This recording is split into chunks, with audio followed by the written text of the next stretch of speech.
साईबाबांच्या शिर्डीमध्ये पुढचे 3 दिवस रामनवमी उत्सव चालणार आहे। आजपासून मोठ्या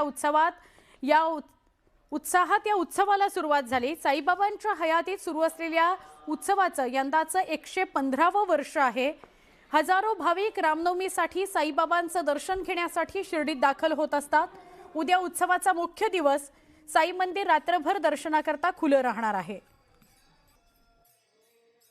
मुंबईवरून ज्या पालख्या येतात त्या पालख्यांचे जे निवारे शेड आहेत त्या निवारा शेडमध्ये जवळपास 1,10,000 स्क्वेअर फूट मंडप जो आहे तो टाकण्यात आलेला आहे। या ठिकाणी जे भक्त येतात त्यांची अतिरिक्त राहण्याची व्यवस्था म्हणून जे आहे ते 37,000 चौरस फुटाचा मंडप जो आहे तो टाकण्यात आलेला आहे।